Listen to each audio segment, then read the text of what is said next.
जान टूटल दिल के अरमान आसाद बात पहले जका जान आहा चिन्हबै के ना शादी बाद हमारा से मिलाबै कि ना पहले जका जान आहा चिन्हबै कि ना।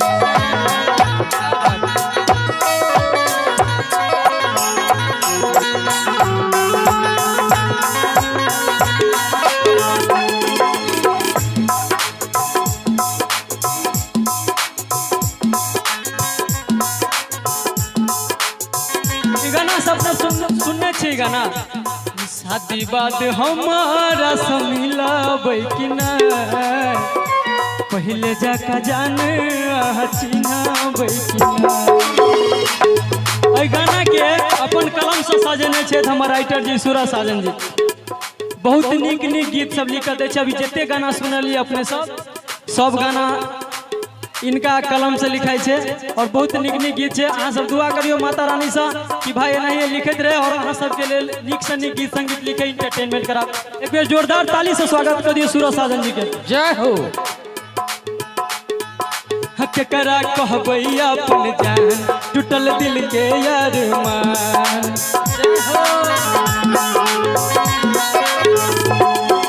कहबै अपन जान टूटल दिल के अरमान हमरा खातिर जान आहा कोना कि ना शादी बाद हमारा से मिलाबै कि ना पहले जाका जान आहा चिन्हबै कि ना।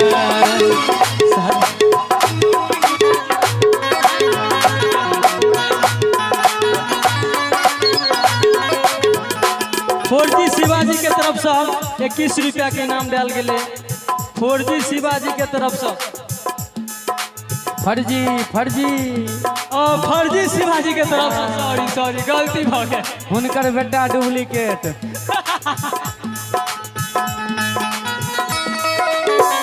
जय हो सबको झूमत मस्ती में।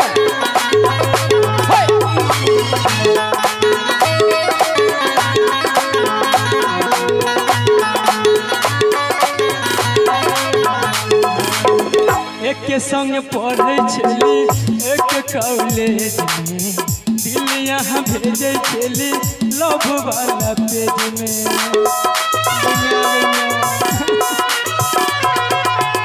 एक के संग पढ़े छली एक कॉलेज में दिल यहाँ भेजे छली लव वाला पेज में।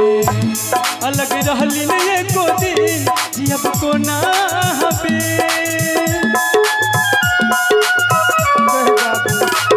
अलग रहली न एको दिन जियब को ना हबे जुदा भक्त हमरा छछनाबै कि ना शादी बाद हमारा से मिलाबै कि ना पहले जाका जान चिन्हबै कि ना शादी बाद हमारा से मिलाबै कि ना पहले जाका जान चिन्हबै कि ना।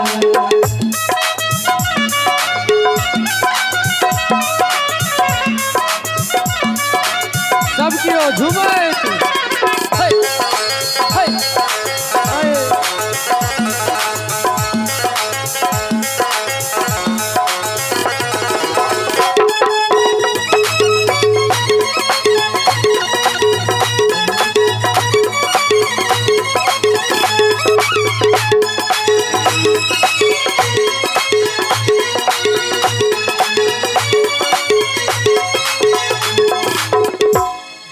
हंस वाहिनी पूजा समिति दक्षिण बारी टोला आदर्श और आदित्य के तरफ से 101 रुपया का पुरस्कार। और भाई का पसंदीदा गाना है सुन के पगली।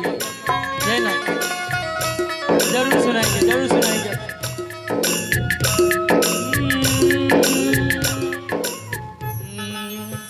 आहा बिना जिंदगी हमर भजते अन्हारिए खुश रहबै यहाँ पाके पिया जी के प्यार ये।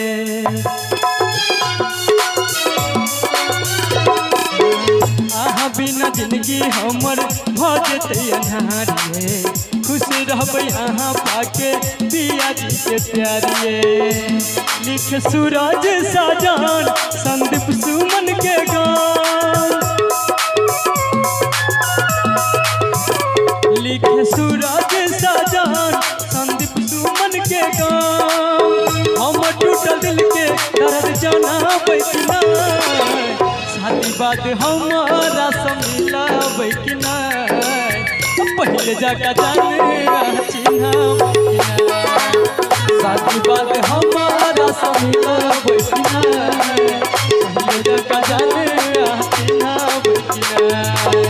शादी बात हमारा मिलाबै कि नहीं पहले जाकर जाने चिन्ह